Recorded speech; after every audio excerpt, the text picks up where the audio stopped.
This is a stimulus update and daily news report. Today is a big day, and this week is a huge week. The White House is confident that the Build Back Better plan will pass this week. I'm going to play a video clip from the top economic advisor being held accountable for all the inflation predictions he had, as well as President Biden's approval rating being at an all-time low and the vice president's approval rating being even lower. I'm also going to give you the Republicans' perspective of what Ted Cruz has to say about the big spending bill. We'll also go over some other stimulus check news. 3 stimulus checks are going out this week, 2 of them today. Also, we'll go over this article, some Americans eligible for a 4th stimulus check in 2022, and I'll give you some other more important updates as well. Hope you're having a more than mundane Monday. If you appreciate the fact-based, fast-paced updates, hit the like button down below. Let's start with stimulus check news first. So today, more than 500,000 Mainers set to receive $285 disaster relief payment from the state. So that's going out today, November 15th. If you live in Maine and you worked any time during the pandemic, then you get a $285 check today.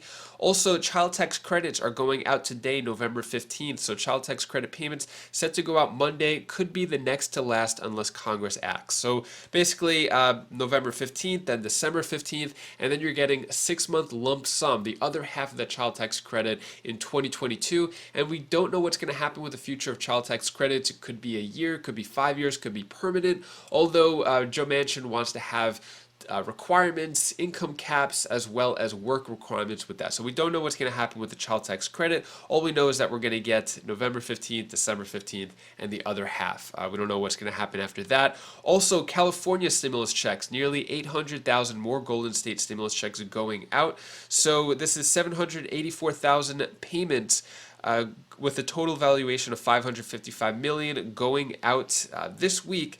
Says it's going out, scheduled to start going out starting Monday, today. So yeah, more stimulus checks for the Golden State stimulus checks of $500 and $600. So it could be as much as $1,100 for one person. And then when it comes to the 4th stimulus check petition, the $2,000 per month to every American, currently is at 2,957,000 signatures. This is for the general stimulus check for the public. So far, hasn't worked its way into any bill and doesn't look like it's going to happen, especially if the vote is happening this week. Looks like a 4th stimulus check has not made it in there. Also, this article right here, some Americans eligible for 4th stimulus check in 2022. So what this is referring to is children that were born in babies that were born in 2021. So parents who had a child in 2021 are eligible for another stimulus payment in 2022. So any parent who has a single parent, less than 75,000, a couple less than 150,000, then if they file their taxes, they get $1,400 for their baby that they had in 2021. Next, let's talk about the big spending bill, that reconciliation bill, the Build Back Better plan, what's happening with that. But first, let's talk about the approval ratings are at an all-time low. So vice presidents don't just break through. Why are Kamala Harris's approval ratings lower than Biden? So Kamala Harris having a rough time in office as well. Approval ratings really low, as well as President Biden. So Biden job approval at record low in Washington post ABC News poll. So numbers keep going low and low. So the approval rating for President Biden has slumped to a record low of 41% in a new poll. Let me know down in the comments below. What do you think about President Biden so far? Whether you're a Democrat or Republican, is he doing a good job, bad job? Is this a slump? Is he going to do better in the future, or is it just bad overall? According to these numbers, not looking too good. So the White House is confident that the Build Back Better will pass the House this week. Here's a video clip from CNN with Brian Deese, who is the top economic advisor, being held accountable for a lot of things he said. It's kind of a tough interview here. Check this out. Inflation as prices in the U.S. surge more than they have in 30 years, according to new data from the Bureau of Labor Statistics. And as the holidays approach, Americans are seeing higher prices on everything from gas to groceries. This week, the president changed his message on the issue, acknowledging for the first time inflation is, quote, worrisome and, quote, one of the most pressing economic concerns of the American people. A response, perhaps, to the political reality. A brand new poll from the Washington Post ABC News shows Biden's approval rating sinking to 41%, a new low, largely because of a negative shift among Democrats and independents. as 70% of the American people, according to this poll, rate the economy negatively. 70%. 63% of the American people think Biden has not accomplished much so far. Joining us now to discuss, top economic advisor to President Biden, Brian Dees. Brian, thanks for joining us. So let's start on this dire inflation report. Take a look at how much prices have risen over the last year. Regular gas prices up more than 50%, utility gas 28%, used cars, beef, pork, eggs, all up. This new Washington Post poll shows 70% of those polled view the economy negatively, 38% say the economy is in poor condition. How concerned are you and the president about inflation, and what specifically are you doing to fix it? Well, inflation is high right now, and it is affecting consumers in their pocketbook and also in their outlook for the economy. But those concerns underscore why it's so important that we move forward on the Build Back Better legislation, this legislation that the House is going to consider this week. This, more than anything, will go at the costs that Americans face. You talk about health care, one of the biggest costs that American families face. This will lower prescription drug prices, put a cap on prescription drug costs for our seniors. Child care, not only a big cost driver for families, but a big impediment for more parents and women to get back into the workforce. This bill will cut the cost of child care by more than half for most working families. And housing, too, a big cost driver for families. This bill will build affordable homes all around the country to make it easier for families to afford housing and also to move to places where the job opportunities are. All of these things go right at lowering costs for American families, and this bill is fully paid for. It's not going to add to inflationary pressures, quite the opposite, because we're going to pay for everything in this bill by raising taxes on big companies, large corporations, and the highest income Americans. So there's an urgency to act. The House is going to consider this bill this week, and we're looking forward to making progress in getting this done. Right, but nothing you just mentioned, assuming that everything you're saying is accurate and comes to pass the way you want, nothing you mentioned would bring down grocery prices, would bring down gas prices. For instance, let's just take gas prices for a second. Is President Biden willing to open the Strategic Petroleum Reserve? Is he willing to stop gas and oil exports so as to alleviate the gas price issue at the pump? Well, we are very committed to do everything that we can to make sure that American consumers don't bear the brunt of high gas prices and volatile energy prices. And the president has made clear that all options are on the table. We're monitoring the situation very carefully. One of the things that we're really focused on right now is making sure that American consumers don't actually get taken advantage of. One of the things that we've seen in oil and gas markets is because of consolidation, we have fewer large companies actually controlling the market. And so at moments like this, there's a real concern of price gouging or market manipulation that could put consumers could actually harm consumers. So we've asked the Federal Trade Commission to take a very close look at that right now in the current market conditions. And we're also engaging internationally with our counterparts to make sure that other oil-producing nations are not taking advantage of the strength of the recovery and actually profiting at the American consumer's expense. So all those issues are on the table, including Strategic Petroleum Reserve. We're monitoring that closely, and we'll continue to do so. So, Brian, you saw the bad poll numbers for the president when it comes to the economy. I don't know how much of a factor this was, but President Biden finally publicly acknowledged inflation is worrisome this week. I want to play some sound of what you and President Biden were saying a few months ago in June. By the way, talk of inflation. The overwhelming consensus is going to pop up a little bit and then go back down. No one's talking about this great, to the degree that people are focused on inflationary pressures in the short term, that really is not the issue. Do you think that you and the president were wrong and inflation is not a short-term pop up a little bit and then go back down issue? No, I don't think so, Jake. I think what we have said consistently is that the pandemic and the economy are interlinked.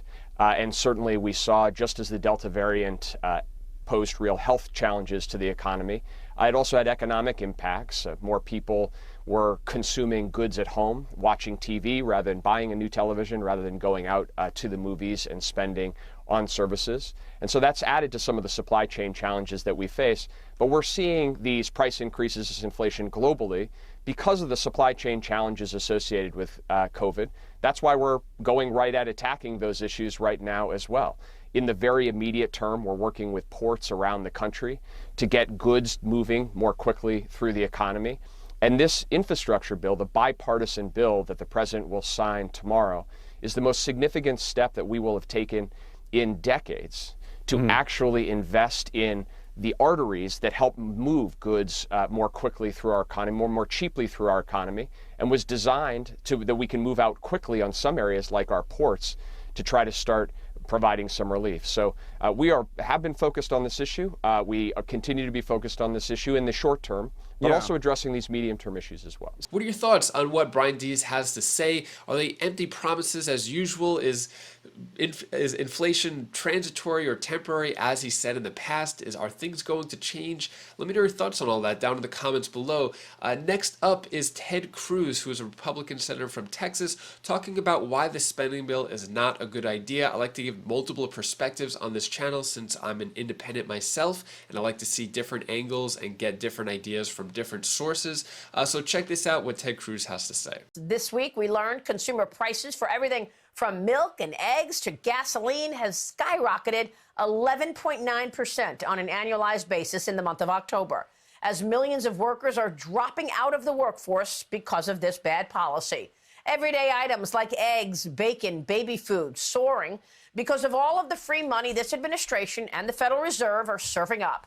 Yet Nancy Pelosi and Bernie Sanders want to spend more of your money, and they'll make sure you pay for it with higher taxes. Joining me right now on the spending negotiations and whether we will see a vote on this bill is Texas Senator Ted Cruz. He sits on the Senate Joint Economic, Judiciary, and Foreign Affairs Committees. Senator, it's always a pleasure to see you. Thanks very much for being here. Maria, good morning. Good to be with you. So we understand Joe Biden will sign the infrastructure bill into law tomorrow. Where does the larger, massive spending plan stand now? Well, that spending plan, they're still negotiating, but I got to tell you, the trillions that are being spent, the trillions in debt that is being racked up, it is historic and not in a good way. You know, it kind of reminds me of that television show, that 70s show. It feels like Joe Biden is Jimmy Carter all over again, and we're seeing skyrocketing inflation. We've seen gas lines. We've seen a Middle East crisis. We've seen hostages. We've seen surrender, in this case in Afghanistan. All of these problems are replicating, and it turns out cause and effect still operates, that when you spend trillions of dollars, you cause inflation. And you know what is stunning about that, Maria? Joe Biden and Kamala Harris and the rest of the administration, they don't care. You played the clip a moment ago of Jen Psaki laughing about inflation and saying, well, that's really what we want. Look, they want you not to be able to fill up gas in your car. They want your electricity bill to be higher. They want your heating bill to be higher. And the cruelty, of course, it doesn't impact them. The Democratic elites will still fly on their private planes everywhere they go. And the working people, they just say, let them eat cake. And it is really cruel what is happening after spending $1.9 trillion on a so-called COVID relief bill that wasn't COVID relief, and now spending $1.2 trillion on a so-called infrastructure bill, much of which is not infrastructure. They now want to move on to Bernie Sanders' socialist budget. This was the budget that was originally $3.5 trillion, or that was actually closer to 5.5 if you scored it honestly. Where it stands right now is they're battling with Joe Manchin and Kyrsten Sinema. They've got 48 Democrats ready to completely bankrupt the country and put trillions of dollars of taxes on the American people. And they have 2 Democrats who are saying at least tap the brakes, slow down.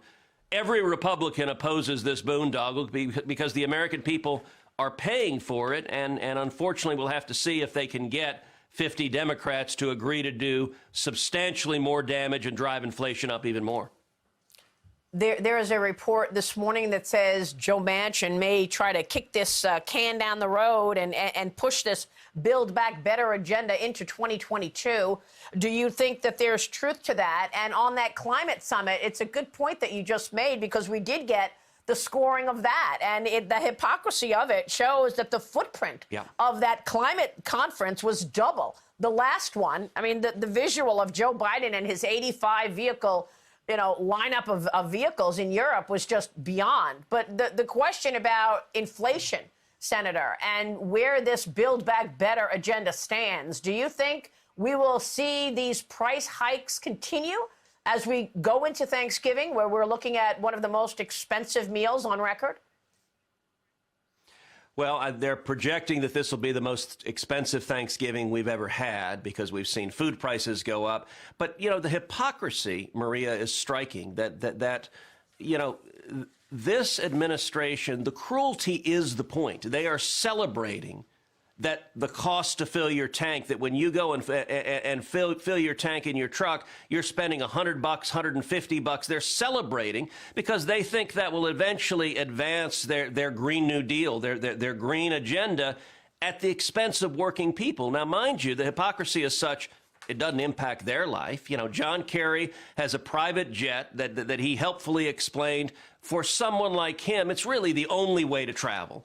They don't believe this nonsense. The same thing is true with masks, where they demonstrate they're hypocrites. We saw just a week ago Chuck Schumer dancing away in Puerto Rico with no masks in sight. Same thing Barack Obama did in Martha's Vineyard. Same thing Nancy Pelosi did in Northern California. They are very big on rules for the little people, and they view the American people as their subjects, like King George, and they don't apply the rules to themselves. And when it comes to, I think a lot of people across this country are really having buyer's remorse and are shocked, because this is not what Joe Biden campaigned on. This is not, he said he was a reasonable centrist moderate. I got to admit, the Joe Biden that swore me into the Senate 9 years ago, the Joe Biden that a lot of us have known for a long time, we don't know where he is. I mean, we're wondering if that guy is tied up in the basement of the White House, because the people setting the agenda here are radicals. And I think the American people want, the reason we saw such great election results in Virginia and New Jersey are that the American people, both blue states, but the American people said, hold on a second, this is crazy. And I'm here to predict right now, 2022 is going to be a wave election. It's going to be like 2010. Republicans are going to retake the House. They're going to retake the Senate. And the amazing thing is, the crazies in the Democratic Party, their analysis of the solution to Virginia and New Jersey, they say, we need more crazy. We need to go even further. Yeah. This is going to be a difficult year, but I do think we're on the path back, as the American people are really unhappy with the agenda Joe Biden's pushing. Well, you would have thought that the Democrats saw Virginia and New Jersey as a wake-up call to slow things down. In fact, it's the opposite. You had an opportunity there to stop this whole agenda, but your colleagues decided not to go that path. You had 19 of your colleagues in the Senate vote for the infrastructure package. You had 13 in the House vote for the infrastructure package. What exactly did that do? Now, because they did that, the path is wide open for much higher taxes for the rest of us to pay. Yes. Isn't that true? It's exactly true, and it's maddening. I can tell you, in the Senate, we spent week after week at lunch yelling at each other, with most of the Republicans saying to those who wanted to support this infrastructure bill, why are you doing it? Why are you facilitating the Bernie Sanders socialist budget? They argued, no, if we pass this, it'll make the other less likely to pass.